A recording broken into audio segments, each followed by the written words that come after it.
Frères et sœurs dans le Christ, Shalom. Nous célébrons aujourd'hui la fête de l'Épiphanie de notre Seigneur Jésus-Christ. Épiphanie comme manifestation de notre Dieu, Épiphanie comme la révélation de notre Dieu et en même temps l'autocommunication de notre Dieu. Il convient que nous puissions nous interroger, qui est donc notre roi? Qui est ton roi? Qui est le maître de ta vie? Jésus qui vient se manifester comme un roi, son royaume est tout à fait contraire ou différent de ce monde. Il le dira lui-même lors de son jugement, « Mon royaume n'est pas de ce monde ». Sa façon de gouverner est tout à fait opposée à l'esprit du monde. Le maître de ce monde cherche à régner, à dominer et à écraser. Mais le pouvoir ou le royaume de Jésus cherche plutôt à sauver, à donner la vie. Il est un roi qui est né sans palais royal. Il n'a pas un château, il n'a pas une forteresse. Il est né dans la pauvreté, dans la solitude la plus totale. Et c'est dans cette pauvreté, dans ce détachement que Dieu veut sauver l'homme, que Dieu veut justement enrichir l'homme. Saint Paul le dit, le Christ, riche qu'il était, il s'est appauvri en vue de nous enrichir. La première lecture d'aujourd'hui, tirée du livre du prophète Isaïe au 60e chapitre, nous donne quelques aspects ou quelques caractéristiques de ce royaume. C'est un royaume qui cherche à réunir, un royaume qui cherche à unifier, un royaume qui veut faire du monde une famille, un seul peuple, la race choisie, la nation sainte et le sacerdoce royal. Voilà ce que la royauté du Christ nous apporte.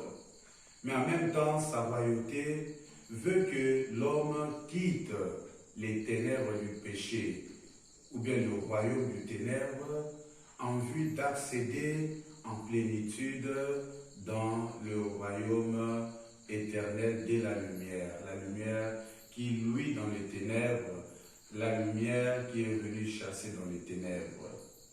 Et dans l'évangile, chers frères et sœurs, les trois mages sont allés chercher ce roi Messie qui est venu sauver l'homme. Ils étaient attirés par l'étoile comme signe et symbole de la royauté et de la divinité de Dieu. Ils ont reconnu ces grands événements, ils ont reconnu la révélation de Dieu à travers l'astre d'en haut. Mais aussi, il faut tenir compte de leur intelligence, de leur connaissance scientifique qui leur a permis de reconnaître comme astrologues que cette étoile n'est pas une étoile commune comme les autres, mais elle veut annoncer un événement grandiose. Nous devons être capables aussi de reconnaître Jésus comme roi dans notre vie. Voilà pourquoi au début de notre partage, nous nous sommes donnés comme directive à nous interroger qui est ton roi, qui est notre roi, qui est notre Seigneur. Les mages qui étaient païens, les mages venus d'Orient ont quitté leur pays, ont quitté leur terre pour adorer l'enfant Dieu qui est venu naître. Et nous devons aussi avoir des signes susceptibles de nous permettre à reconnaître Jésus comme roi de notre vie. Ces signes, peut-être par exemple la vie que nous avons, le bienfait de Dieu. Voilà, nous commençons une nouvelle année. Nous n'avons rien fait pour entrer dans cette nouvelle année. Alors voilà, ce sont des indices, ce sont des étoiles qui doivent nous ramener, nous attirer vers Dieu.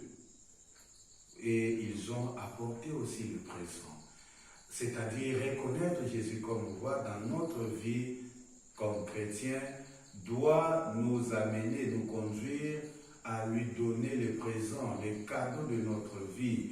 Et le plus beau cadeau à donner à Dieu, c'est avant tout notre vie, c'est avant tout notre être, nos pensées. Voilà ce que Dieu attend de nous. Les mages ont donné l'encens, l'or et la myrrhe. Et à nous aujourd'hui, que devons-nous donner à cet enfant?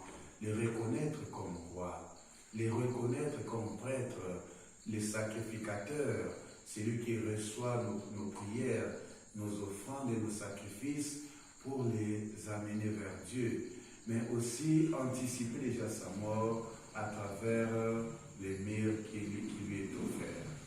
Chers frères et sœurs, que cette fête nous aide à reconnaître Dieu, Jésus comme roi, comme sauveur du monde et sauveur de l'univers. Et venons vers lui avec tout notre être, reconnaissons sa présence dans notre vie. Que Dieu Tout-Puissant vous bénisse. Et avant cela, je vous souhaite une fois de plus une année heureuse. Que Dieu bénisse cette année, que Dieu bénisse nos projets et tous nos plans pour sa plus grande gloire. Au nom du Père et du Fils